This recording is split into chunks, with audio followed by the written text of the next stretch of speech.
a x2 mais x mais 1 sobre quanto? X mais 1.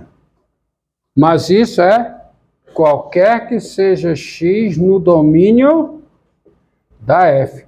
Essa conta só foi possível para x aonde? No domínio da f. Porque se eu estou calculando f de x de partida, ao calcular essa expressão, o x precisa estar no domínio da f. Entendido? Então você tem essa igualdade. É como aqui, ó. Eu só posso fazer essa divisão, eu só posso passar daqui para cá se o x for diferente de 2. Por quê? Porque eu dividi por x menos 2. E eu só posso dividir por x menos 2 se o x menos 2 for diferente de 0. Então, eu divido o numerador por x menos 2, o denominador por x menos 2, ou seja, cancelo, mas esse cancelamento, eu estou dividindo o numerador e o denominador por x menos 2. Isso só é possível se o x menos 2 for diferente de 0. Está aparecendo aqui? Então, você tem essa igualdade aqui. Aí você faz o seguinte. Agora para aparecer nos dois, viu, por favor. Agora você pega a outra função.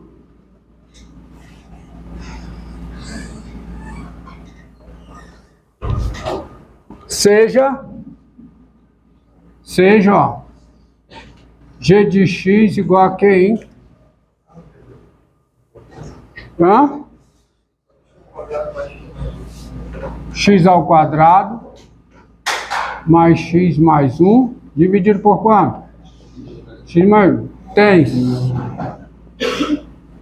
Quem é o domínio da G, hein? O domínio da G não é o mesmo domínio da F. O domínio da G é um pouco maior. É o conjunto formado por quê? Por cada x real, tal que x é diferente de menos 1. O domínio da G é diferente do domínio da F. Portanto, as duas funções são diferentes. Elas não são iguais. O domínio da G é o domínio da F. Só que as duas coincidem em todo o domínio da F. Em particular, tá certo? Você tem o seguinte, você tem isso, vírgula, tá uma vírgula. As duas funções são iguais. F de x é igual a g de x. Em todo o domínio da G, as duas são iguais? Não. Elas são iguais em todo o domínio da F. Tá certo? Em todo o domínio da F, elas são iguais. Em particular, você tem essa igualdade, qualquer que seja x pertencente a esse conjunto aqui, ó. Menos 1, 1, união, 1, 3. Isso não é verdade? Esse conjunto, ele está contido no domínio da G? Esse conjunto aqui está contido no domínio da G? Hã? Está contido no domínio da F? Hã? Está contido no domínio da F. Nesse conjunto, as duas são iguais. Acontece que esse conjunto é uma vizinhança, o quê? Aberta e estrita de quem? De 1. Vou desenhá-la aqui. Está aqui o 1. Está aqui o 3. Está aqui o quê? Menos 1. Esse conjunto é isso aqui que está desenhado de vermelho. Concorda? Então, esse conjunto é uma vizinhança aberta e estrita do 1, onde as duas funções coincidem. Só que acontece o seguinte: quem é o limite de g de x com x tendendo a 1? É o limite com x tendendo a 1 de quem? De x2 mais x mais 1, dividido por quem? X mais 1. Dá para calcular esse limite? Dá. Esse limite dá para calcular por todas as propriedades operatórias, inclusive porque o limite do quociente é o quociente dos limites. Quando o limite do denominador é diferente de zero, que é o caso. Qual é o limite do numerador? 3. Qual é o limite do denominador? 2. Então o limite é 2. Qual é a conclusão daí? O limite da f também é 3 meios, por causa da proposição que diz o seguinte: se duas funções fg coincidem numa vizinhança aberta e estrita de um ponto, e nesse ponto uma delas tem limite, que é o caso da g, a outra, que é a f, também terá limite, e os limites são iguais. Então daí vai concluir. Você falou que as funções elas coincidem no domínio da f, né? É porque a interseção do domínio da f com o domínio da g dá o domínio da f, é? Hã? Não, o senhor falou. Não, elas coincidem no domínio da f. Então, mas a interseção do domínio da f com o domínio da g dá o próprio domínio da f? O quê? A interseção do domínio da f com o domínio da g dá o próprio Dá, domínio da porque f? o domínio da g é esse. O domínio da f está contido no domínio da g e é diferente, ó. O que é que eu tenho aqui, ó? O domínio da f está contido aonde? Domínio da g. Diferente. É no domínio da f que as duas coincidem, não é no domínio da g. É no domínio da f. Em particular, coincidem aqui. Então, daí, qual é a conclusão? O limite de f de x, com x tendendo a quem? O x tendendo a 1 é quanto? 3 sobre 2. Ou seja, o limite com x tendendo a 2 de quem? De x ao cubo menos 1 sobre x ao quadrado menos 1. Quanto é esse limite? 3 meios. Ou seja, quando x tende a 1, essa expressão tem limite 3 meios. X tende a 1. Falei uma coisa e escrevi outra. Esse limite tem 3 meios. Tá bom? Agora, aprendam a fazer rápido essa conta sem precisar escrever toda essa redação, que é assim que aparece muitas vezes, e é assim que você pode fazer na prova, assim como eu vou fazer aqui. Por exemplo, ó, tá? Você já faz direto, faz tudo isso incluso numa expressão. Exemplo, limite de quê? De x à terceira menos 8 sobre x menos 2, com x tendendo a 2. Tá? Dá para calcular esse limite por propriedade operatória? Não, porque o limite do numerador é quanto? 0. O limite do denominador também é 0. Mas aí, tá? Para economizar agora tempo, não vou escrever tudo isso aqui. Isso aqui é para... Por que eu escrevo tudo isso? Para explicar a você que no cálculo desse tipo de limite, você está usando esta proposição que eu demonstrei aqui. Que proposição? Qual é o enunciado da proposição que estava aqui, a última que eu demonstrei? Se duas funções o quê? Coincidem aonde?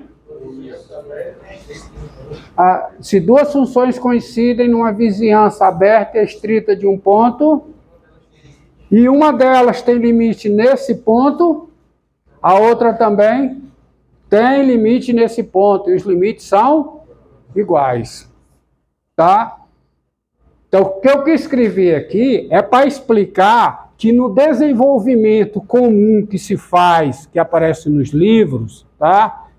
Esse desenvolvimento é possível por causa desta proposição.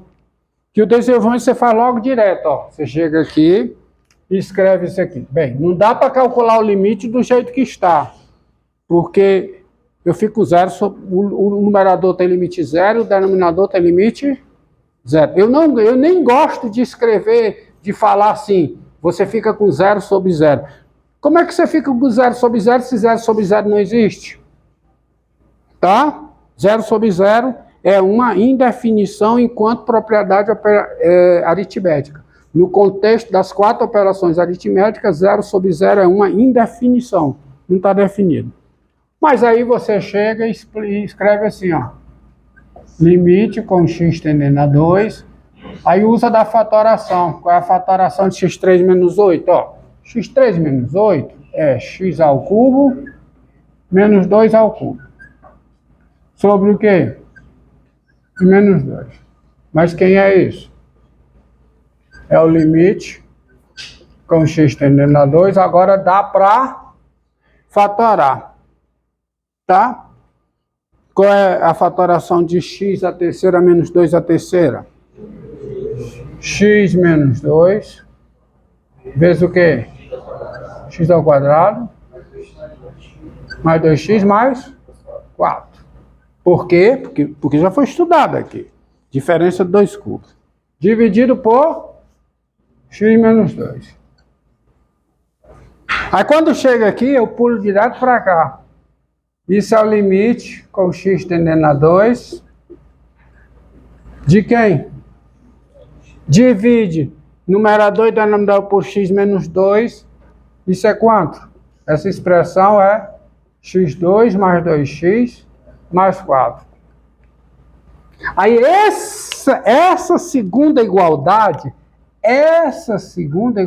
aqui é por causa desta proposição. Se duas funções coincidem numa vizinhança aberta e estrita de um ponto, os limites das duas são iguais, se uma delas tem limite. Porque quando x tende a 2, todo limite desse tipo, que aparece x tende a 2, o x é o quê? Diferente de 2. E se o x é diferente de 2, essa expressão é igual a essa. Olha aí, ó. Para x diferente de 2, o valor dessa expressão em x é o valor dessa em x.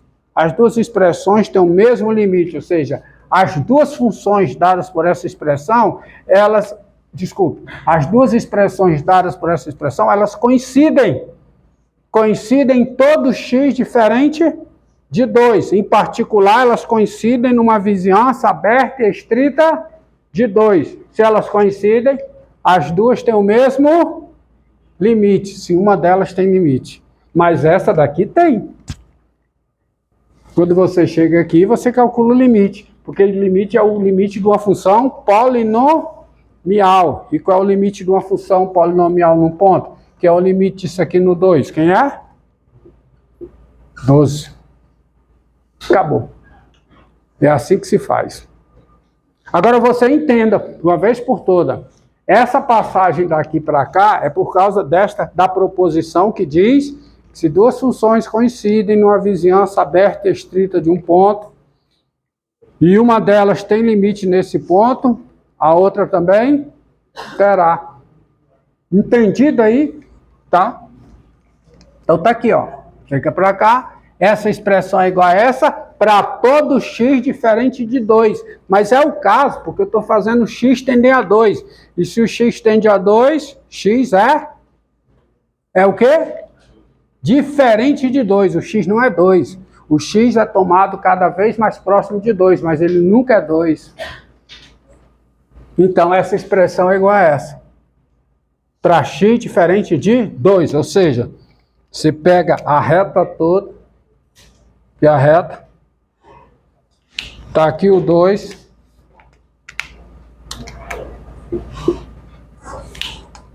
tira o 2, ou seja, pega essa parte aqui vermelha, todinha. Em toda essa parte vermelha, essa expressão é igual a essa, ou seja, essa expressão é igual a essa. Então, como essa tem limite, a outra também tem, e é 12. Você entendeu aí? Tá? É isso. E você resolve dessa maneira. Isso aqui é só para explicar o que está acontecendo. Ó. Ei, isso aqui é para explicar o que está acontecendo.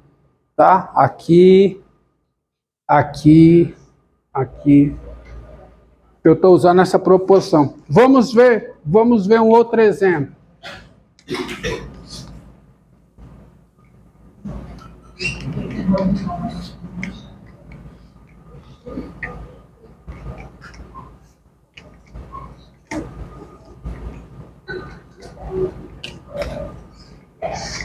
Ó, há uma proposição cuja demonstração, usando a definição de limite, está feita completa nas notas da aula 14, que é o seguinte, ó.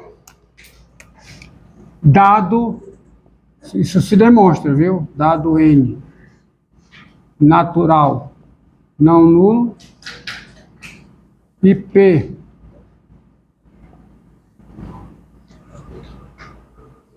real, IP real,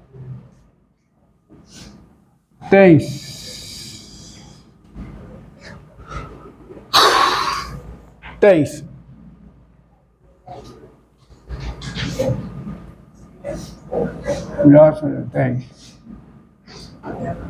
limite, silêncio, limite da raiz enésima de x.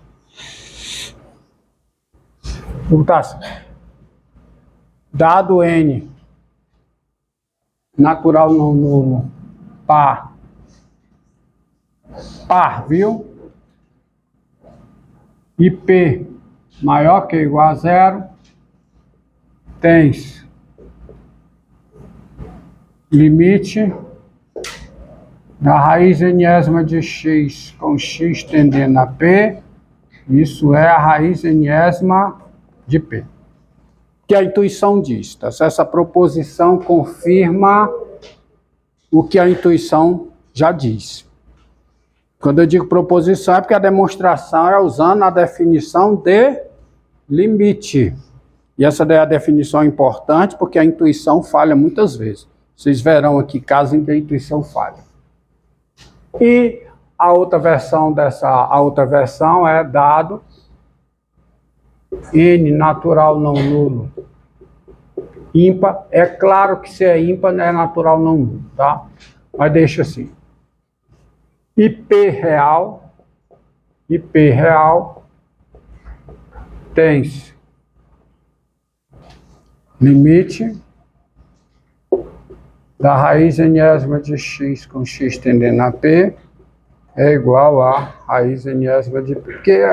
Por que eu divido? Porque a raiz enésima, se o n é par, ela só existe para número real maior que ou igual a zero, tá? Aprendam isso. Então, onde faz sentido, ou seja, onde faz sentido, o limite da raiz enésima num ponto é a raiz enésima nesse ponto. Tá? Olha, talvez vocês não estejam percebendo uma distinção no meu modo de falar, e eu vou explicar aqui, ó.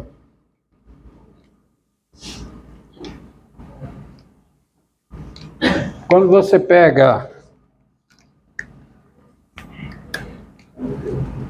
tá? F função e P real, tá? F de P, isso aqui é o valor da função F aonde? Em P, tá? E quando eu escrevo isso aqui é o limite de quê? De f de x com x tendendo a P, que também eu denoto da seguinte maneira, é o limite